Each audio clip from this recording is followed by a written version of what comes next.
유월절 엿새 전에 예수께서 베다니에 이르시니 이곳은 예수께서 죽은 자 가운데서 살리신 나사로가 있는 곳이라. 거기서 예수를 위하여 잔치할세 마르다는 일을 하고 나사로는 예수와 함께 앉은 자 중에 있더라.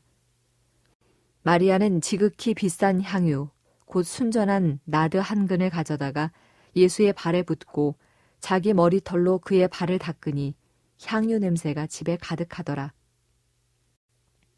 제자 중 하나로서 예수를 잡아줄 가룟 유다가 말하되 이 향유를 어찌하여 300데나리온에 팔아 가난한 자들에게 주지 아니하였느냐 하니 이렇게 말함은 가난한 자들을 생각함이 아니요 그는 도둑이라 돈꾀를 맞고 거기 넣는 것을 훔쳐가미러라.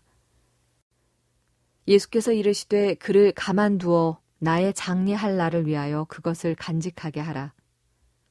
가난한 자들은 항상 너희와 함께 있거니와 나는 항상 있지 아니하리라 하시니라. 1917년 러시아에서 볼세비키 공산주의 혁명이 일어났습니다.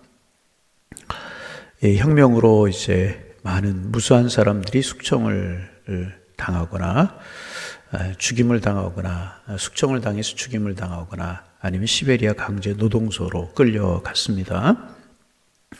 시베리아에는 곳곳에 강제 수용소가 있었는데 영하 30, 40도의 강추위에 끊임없이 강제 노동이 계속되었고 허기와 오한과 피로, 질병, 지독한 동상 속에서 많은 사람들이 죽어 나갔습니다. 그리고 그들에게 주어지는 것은 고작 마른 밥 한 덩어리와 약간의 국물이 전부였었습니다. 조그만 방에 24명의 수감자들이 수용되어 있었는데 빵과 국물을 나누어주는 시간이면 사람들은 더 이상 사람의 모습이 아니라 짐승처럼 변하여서 조금이라도 빵과 국물을 받으려고 아귀다툼을 벌였습니다. 그런 동안에 힘이 없거나 병들어 있는 사람들은 국물 한 모금 입에 댈 수가 없었고 빵 한 조각을 얻어먹을 수가 없었습니다. 그리고 그렇게 다투는 동안에 스프 절반은 쏟아졌고 때로는 격렬한 주먹질이 오고 갔습니다. 이러다 보니 병든 사람과 약한 사람 먹지 못해서 죽어 나가게 되었고 감방의 인원들은 점점 줄어들게 되었습니다. 감방의 인원이 줄어든다고 똑같은 양의 배급을 주는 것이 아니라 죽어나가는 만큼 배급량은 줄어들게 되었습니다. 그런데 같은 수용소 안에 있으면서도 이상한 감방이 한 곳이 있었습니다. 그 감방은 여러 달 동안 한 사람도 죽어나가지 않았습니다.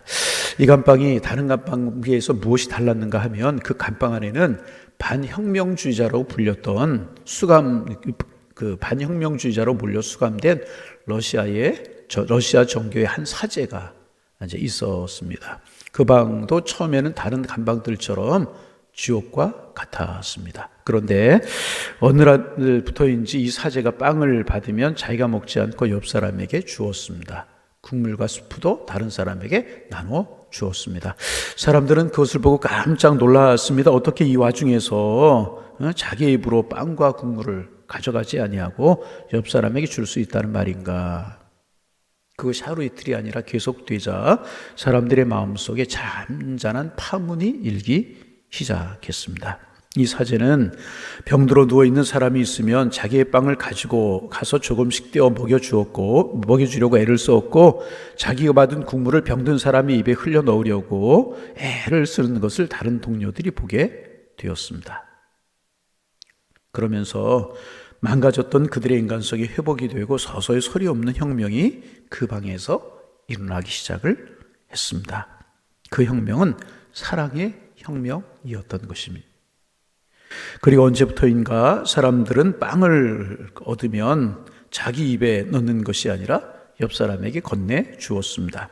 국물도 받으면 자기가 마시지 않고 옆 사람에게 건네 주었습니다. 그렇게 하다 보니까 결국 모든 사람들이 빵과 스프를 받을 수 있게 되었고 이제 자기가 받는 것을 자기 입에 넣는 것이 아니라 옆 사람에게 넣어주고 옆 사람에게 나누어주고 빵과 스프를 그렇게 받게 되었습니다. 그 감방 안에서는 조용한 가운데 사랑의 배식이 이루어질 수 있었습니다. 그리고 그들은 연약한 자에게 먼저 빵을 떼어주고 지친 자에게 먼저 국물을 주었습니다. 그 방 안에서는 한 사람도 죽어나가는 사람이 없게 되었습니다. 그뿐이 아니었습니다.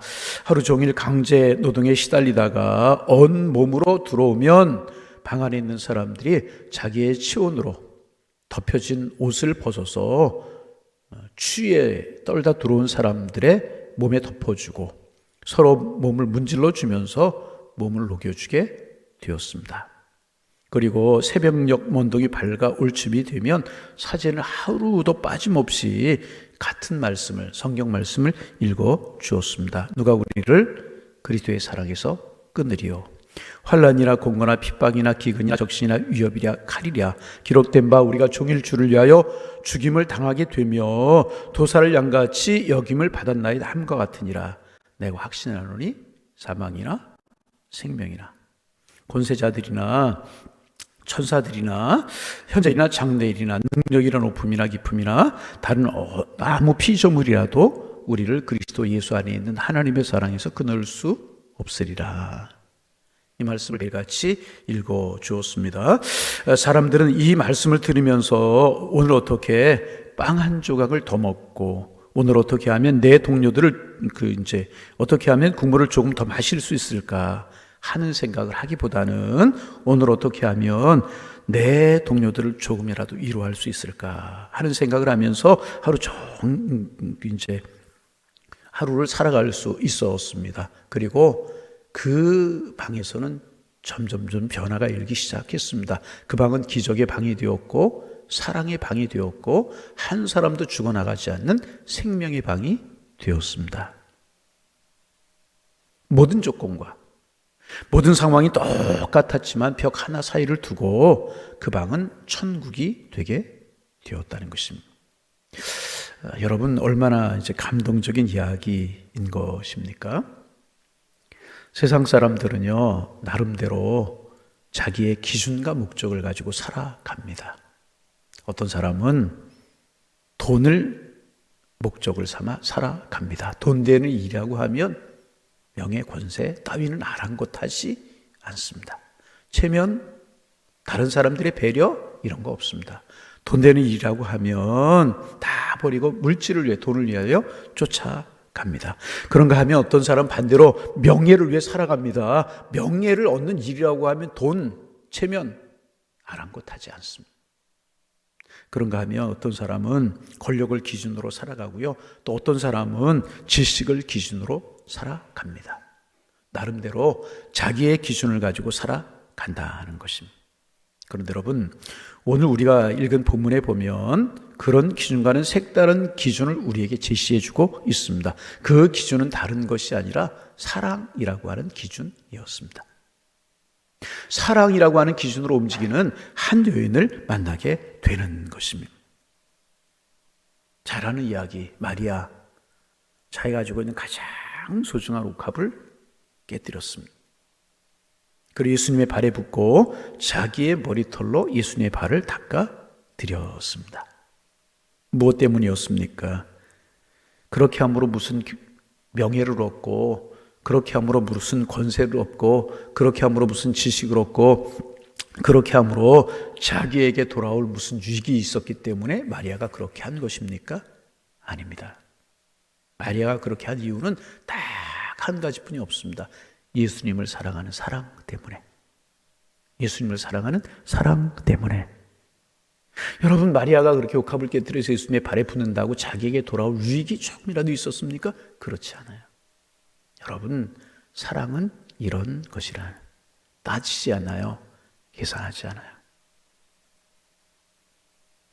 그런데 본문에 보면 그 마리아의 그 사랑과는 전혀 다른 목적으로 움직이는 사람이 하나 있었어요. 가룟 유다라고 하는 사람. 마리아의 그런 사랑을 이해할 수 없었습니다. 왜? 그의 기준은 돈이었기 때문에. 그것을 팔아 가난한 사람들에게 나누어 주면 얼마나 유익이 되겠느냐. 사실 가난한 사람들을 생각하면서 그런 이야기를 한 것이 아니라 돈깨를 맞고 돈이 되면 자기가 훔쳐가려고 하는 생각을 하고 있었기 때문에 그렇다는 것입니다. 그러기에 돈을 기준으로 움직이는 가룟 유다, 사랑을 기준으로 움직이는 마리아의 마음을 이해할 수 없었던 것입니다. 돈을 기준으로 하는 사람이 어떻게 사랑을 기준으로 하는 사람의 마음을 이해할 수가 있겠습니까? 마리아는 다른 사람이 알아주든 알아주지 않던 예수님을 사랑하는 뜨거운 마음이 있었기에 자기의 가장 소중한 것을 깨뜨려서 예수님의 발에 불 수가 있었다는 것입니다. 여러분, 오늘 우리는 무엇 때문에 움직이고, 오늘 우리는 무엇 때문에 일하고, 오늘 우리는 무엇 때문에 이 새벽에 나오셨습니까?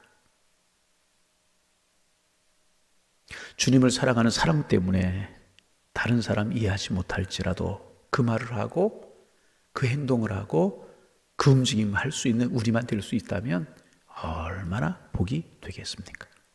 여러분, 다른 것으로는 사람을 움직이지 못할지라도 사랑이 있으면 사람을 움직일 수 있게 되는 것입니다. 여러분, 우리 예수님 무엇을 위해서 십자가를 지시고 무엇을 위해서 이 땅에 오셨습니까? 다른 것 아무것도 없었어요. 우리를 사랑하시는 그 사랑 때문에. 여러분, 우리의 기준이 사랑이 되기를 원합니다. 이 새벽에 왜 나오셨냐고 물으시면 주님을 사랑하는 사랑 때문입니다. 왜 코로나가 이렇게 창궐하는 가운데 우리 하나님 앞에 예배드리고 하나님 앞에 헌신하느냐고 누가 물으면 나를 사랑하시는 주님을 내가 사랑하기 때문입니다.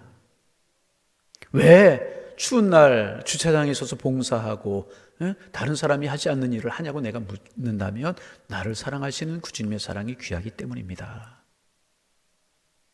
여러분, 사랑은 변화를 가져오게 되어 있고요. 사랑은 조용한 혁명을 가져오게 되어 있다는 거예요. 여러분, 오늘 사는 마리아가 될 수 있기를 소망합니다. 우리에게 향유가 없어도 괜찮아요. 깰 옥합이 없어도 괜찮아요. 감나가는 물건이 없고 감나가는 물질이 내 손에 들려있지 않아도 괜찮아요. 내가 할 수 있는 것이 없어도 괜찮아요. 내 마음속에 주님을 사랑하는 하나, 그것으로 행한다면 그것으로 충분한 것이라. 사랑으로 하는 사람은 환경을 탓하지 않습니다. 여러분, 자녀를 사랑해서 하는 부모님의 사랑, 환경을 탓하나요? 그렇지 않아요. 여건을 탓하나요? 다른 사람들의 말에 신경 쓰나요? 다른 사람들이 하는 이야기에 여러 가지로 귀 기울이고 그것 때문에 내 마음이 움직이나요? 그렇지 않아요. 왜 우리가 신앙생활에 뒤로 물러서고 이 이유 저 이유가 있는 이유가 무엇인가? 결국은 사랑 때문에 움직이지 않고 내 욕심 때문에 움직이기 때문에 그런 것이라. 그러나 사랑 때문에 움직이는 사람은 환경을 탓하지 않고요, 여건을 탓하지 않고요, 사람들을 탓하지 않는다는. 오늘 아침 깊이 내 모습을 돌이켜볼 수 있기를 바랍니다. 내가 오늘도 움직이는 동기가 무엇인가? 내가 기도하는 동기가 무엇인가? 내가 오늘도 봉사하는 동기가 무엇인가? 물어보실 수 있기를 바랍니다. 여러분, 가룟유다는요 마리아를 이해할 수가 없었어요. 왜? 가룟유다의 기준은 돈이었었어요. 돈 때문에 움직이는 사람이 사랑 때문에 움직이는 사람을 이해할 수 있겠습니까? 이해할 수 없는. 사랑 때문에 움직이는 마리아를 보고 책망하잖아요. 오늘 예수님께서 이제 하실 말씀이 무엇입니까? 가만두어 나의 장래를 나를 위하여 그것을 간직하게 하라.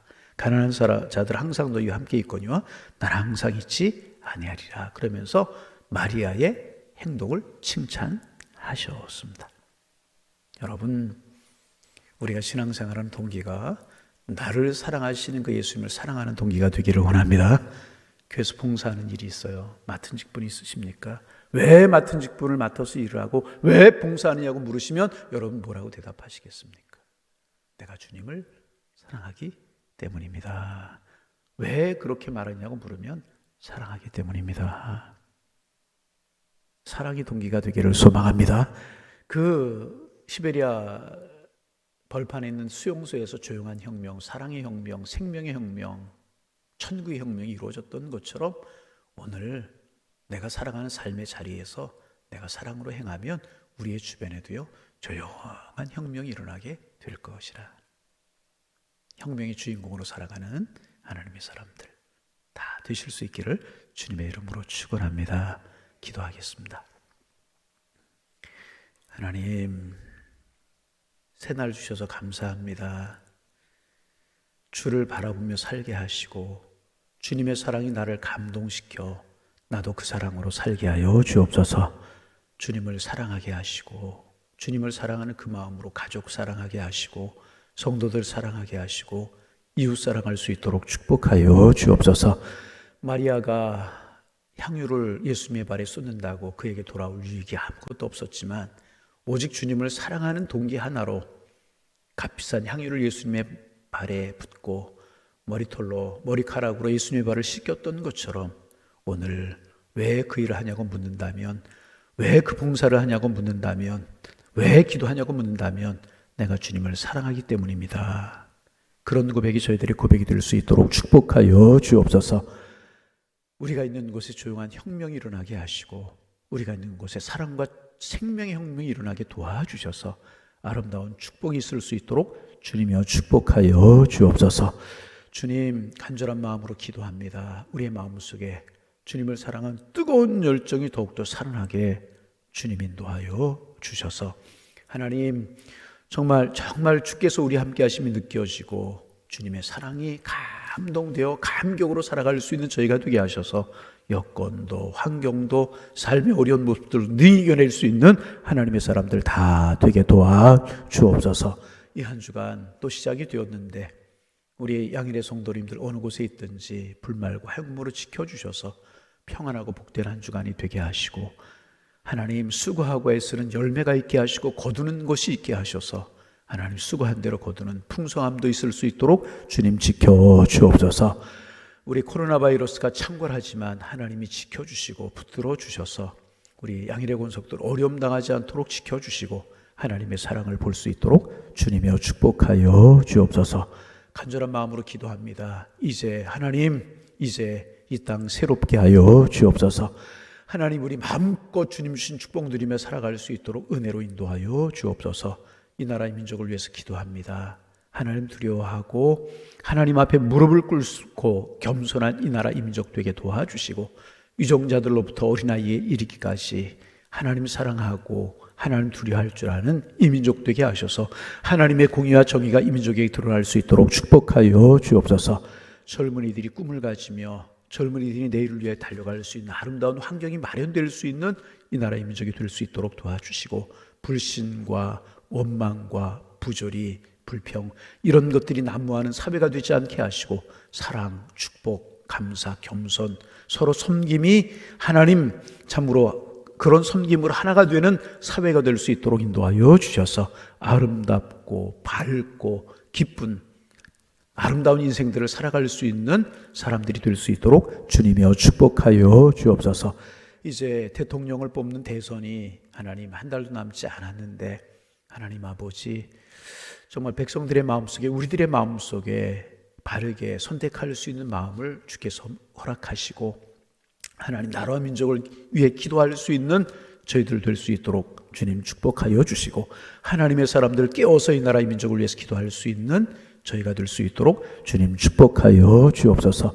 지금보다 내일이 아름답고 내일보다 모레가 아름다운 이 나라의 민족 되게 도와주셔서 우리의 후손들에게 더 아름다운 나라를 아름다운 세상을 물려줄 수 있는 저희들 되게 하시고 그 일을 위해서 기도할 수 있는 저희가 될 수 있도록 주님 축복하여 주옵소서. 이 새벽 주님의 사랑에 감동되어 기도하고 주님의 사랑에 감동되어 간구하며 주님의 사랑에 감동되어 오늘도 사랑하며 살아갈 수 있는 축복의 날, 아름다운 날, 행복한 날이 될 수 있도록 하나님 축복하여 주옵소서. 예수님의 이름으로 기도하옵나이다. 아멘.